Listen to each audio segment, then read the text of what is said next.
Hello বন্ধুরা, কেমন আছো? আশা করি ভালো আছো। আমিও খুব ভালো আছি। আশা রায়ের ব্লগে তোমাদেরকে অনেকটা স্বাগত। বড়দের প্রণাম আর ছোটদেরকে অনেকটা ভালোবাসা।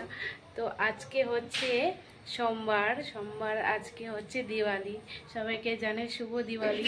তো আমার মেয়ে নতুন কাপড় পরছে, আমিও কাপড় পরছি। তো পূজাটা কেমন কাটছে সবাই একটু কমেন্ট করে বলবে। আমাদের তো এই বছর এখানেই কাটতেছে, বাড়িতে কি হচ্ছে তোমাদের সাথে অবশ্যই শেয়ার করব। তো চলো আমি পিছনে ক্যামেরায় তোমাদেরকে একটা জিনিস দেখাচ্ছি। সব বন্ধুরা দেখো, রঙ্গোলি দিচ্ছে, এটা পুরাটা হোক তারপরে তোমাদেরকে দেখাচ্ছি। দিচ্ছে আমার বর, লজ্জা পাই লজ্জা। তো চলো দেখাচ্ছি পরে, আগে সবটাই করো, ঠিক করো তারপরে। তো সব বন্ধুরা এখন সন্ধ্যা হয়ে গেছে, সন্ধ্যা দেব আর দিয়াগুলা জ্বালাবো। তো তোমরা দেখতে থাকো। তো সব বন্ধুরা আমি একটা একটা করে দিয়াতে তেল দিচ্ছি, আর এগুলো একটু বাকি আছে, এখনো ধোয়া হয় নাই সবগুলাই। তো যেখানে রঙ্গোলি দিচ্ছি সেখানে দিতে যাব, তো তোমরা দেখতে থাকো। এখন দিয়া দিতে যাব, তো চলো আমার সাথে।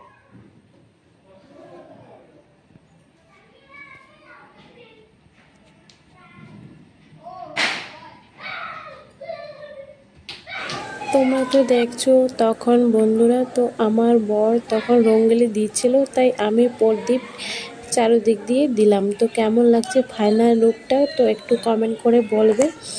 আর তো দেখো মেন গেটে আমি গেলাম প্রদীপগুলো দিতে। তো একটা প্রদীপ এই সাইডে দিলাম আর একটা প্রদীপ ওই সাইডে দিব, তো দেখতে জিনিসটা ভালো লাগবে। তো দেখো বন্ধুরা, তো এদিক দিয়ে চলে আসলাম। আর আমার রান্নাঘরে যেটা, সেই সামনেও দরজা আছে, আবার রান্নাঘরের সামনেও আবার একটা দরজা আছে। তো ওখানে ছোট মোটো একটু রঙ্গোলি দিচ্ছি। তো কেমন লাগছে একটু কমেন্ট করে বলবে। কালকে বিশেষ করে একটু মনে নেই যে আমি ব্লগ করছি, আমি ভিডিও শ্যুট করব কালকে। আমার কালকে দিয়া টিয়া জ্বালাই আমি ভুলে গেছি যে আমি শ্যুট করি একটু। তো চলো, কালকে ছিল সোমবার, আজকে হচ্ছে মঙ্গলবার। তো আজকে মঙ্গলবার আমি শ্যুট করছি। আর এখানে যেখানে আমরা থাকি, মহারাষ্ট্রে থাকি, এখানে কালী পুজো হয় না, তো শুধু দিওয়ালি হয়। তো আর কি, এমনি বাড়িতে সাজের কাজে বসে আছি, কোথাও যাওয়া নাই, কোনো কালী পূজাও নাই, তো ঘুরতে যাব। তো বাড়িতে থাকছি, আর এখানে কোথায় যাবো, রুমের মধ্যেই সাজে টাজে একটু বসে আছি, ভিডিও বানাচ্ছি, তাই করছি। তো চলো, আর আজকের মতো সবাইকে টাটা, কাল থেকে আবার দেখা হবে।